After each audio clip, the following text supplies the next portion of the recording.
আসছেন 50 জনকে নিয়ে। আরে পোস্ট যদি কিছু হয়, এরকম যদি ঘটনা তৃণমূলের ঘটে, তো সেটা যাবে না আমার ফেসবুকে। কি ঘটছে এবং নিয়মটা কি? তৃণমূলের শোচনীয় অবস্থা। তৃণমূলে দুটো ভাগে ভাগ হয়ে গেছে। মমতাকেও ডিনাই, অভিষেককে তো বটে। এরকম একটা পরিস্থিতি সৃষ্টি হয়েছে। পার্টির রেজাল্ট 1 মাসও হয়নি, এখনো বাকি আছে আরো 2 দিন, তাই না? তো সুতরাং এটা অনিবার্য ছিল, এটা হওয়ারই ছিল এবং এটা হবে, এটা ঘটবে। তার কারণ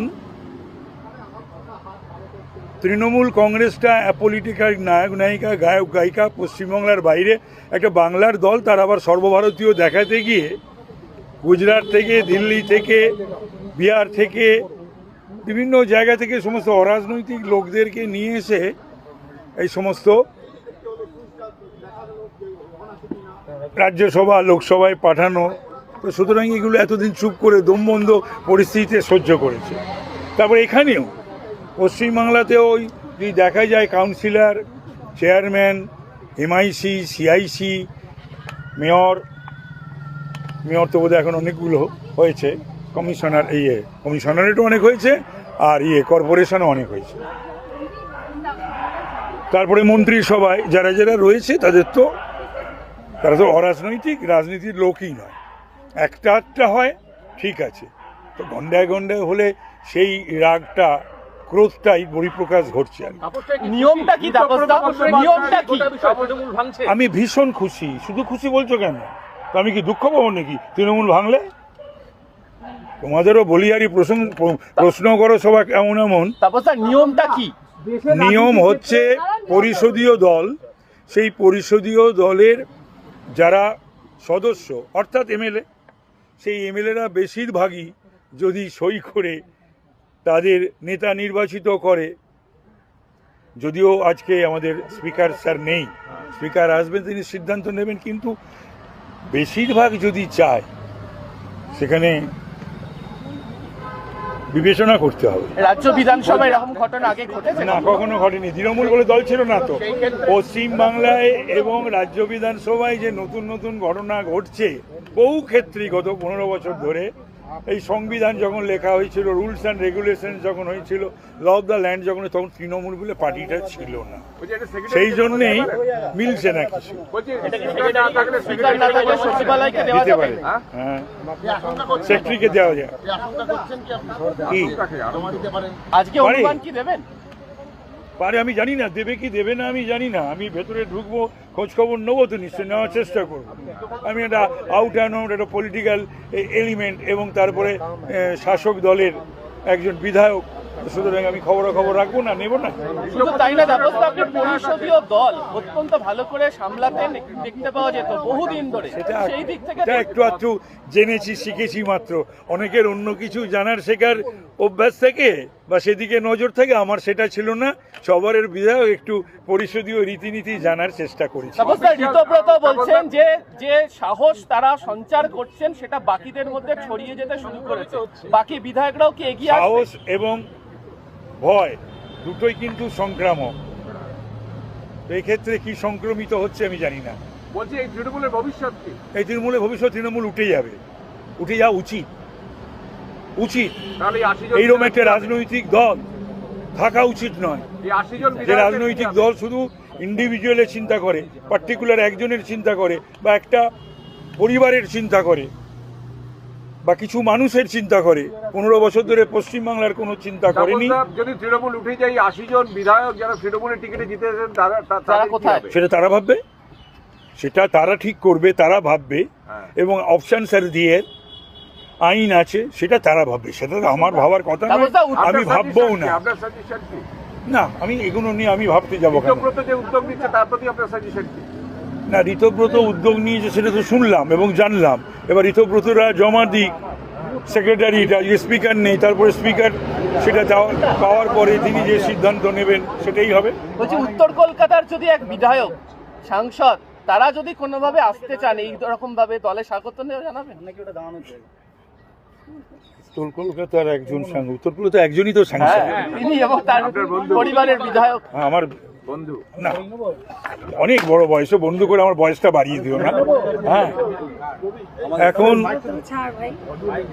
বিজেপি এমনই একটা কঠিন রাজনৈতিক দল, সর্বভারতীয়,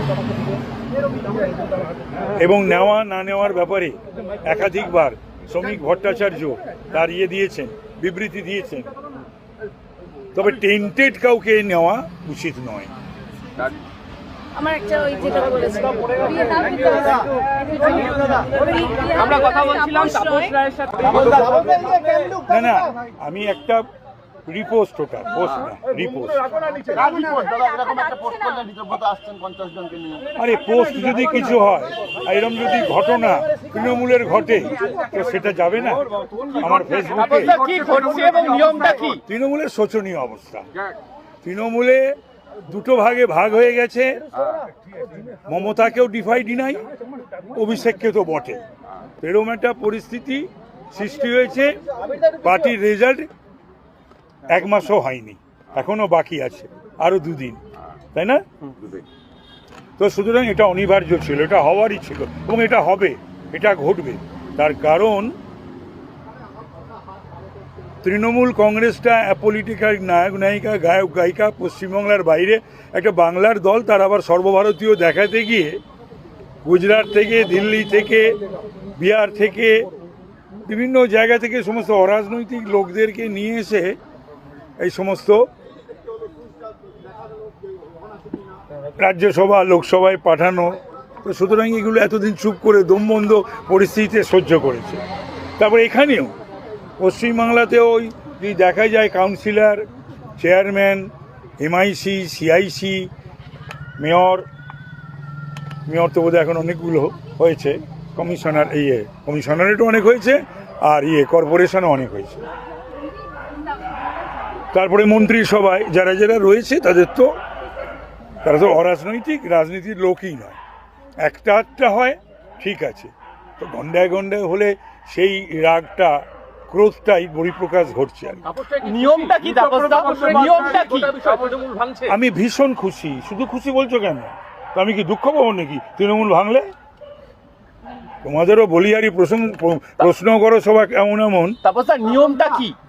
নিয়ম হচ্ছে পরিষদীয় দল, সেই পরিষদীয় দলের যারা সদস্য অর্থাৎ এমএলএ, সেই এমএলএরা বেশিরভাগই যদি সই করে তাদের নেতা নির্বাচিত করে, যদিও আজকে আমাদের স্পিকার স্যার নেই, স্পিকার আসবেন, তিনি সিদ্ধান্ত নেবেন, কিন্তু বেশিরভাগ যদি চায় সেখানে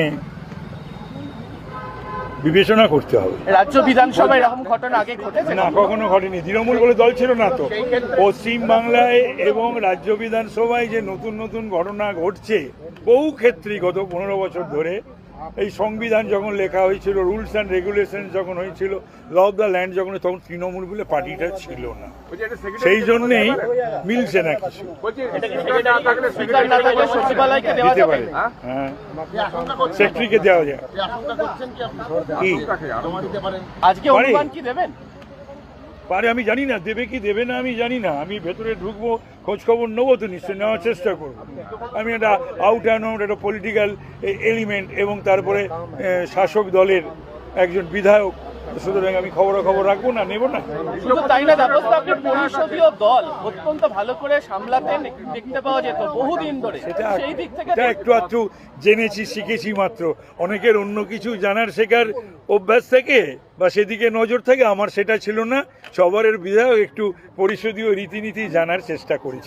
ঋতব্রত বলছেন যে সাহস তারা সঞ্চার করছেন সেটা বাকিদের মধ্যে ছড়িয়ে যেতে শুরু করেছে, বাকি বিধায়করাও কি এগিয়ে আসছে? সাহস এবং ভয় দুটোই কিন্তু সংক্রামক। এই ক্ষেত্রে কি সংক্রমিত হচ্ছে আমি জানি না। বলছি এই তৃণমূলের ভবিষ্যৎ কি? এই তৃণমূলের ভবিষ্যৎ, তৃণমূল উঠে যাবে, উঠে যাওয়া উচিত। এইরকম একটা রাজনৈতিক দল থাকা উচিত নয়, যে রাজনৈতিক দল শুধু ইন্ডিভিজুয়ালের চিন্তা করে, পার্টিকুলার একজনের চিন্তা করে, বা একটা পরিবারের চিন্তা করে, বা কিছু মানুষের চিন্তা করে। 15 বছর ধরে পশ্চিমবাংলার কোনো চিন্তা করেনি। যদি তৃণমূল উঠে যায়, 80 জন বিধায়ক যারা তৃণমূলের টিকিটে জিতেছেন, তারা কোথায়? সেটা তারা ভাববে, সেটা তারা ঠিক করবে, তারা ভাববে। এবং অপশানস আর দিয়ে আইন আছে সেটা তারা ভাববে, সেটা তো আমার ভাবার কথা নয়, তারপর আমি ভাববও না। আপনার সাজেশন কি? না, আমি এগুলো নিয়ে আমি ভাবতে যাবো কেন? ঋতব্রত যে উদ্যোগ নিচ্ছে তার প্রতি আপনার সাজেশন কি?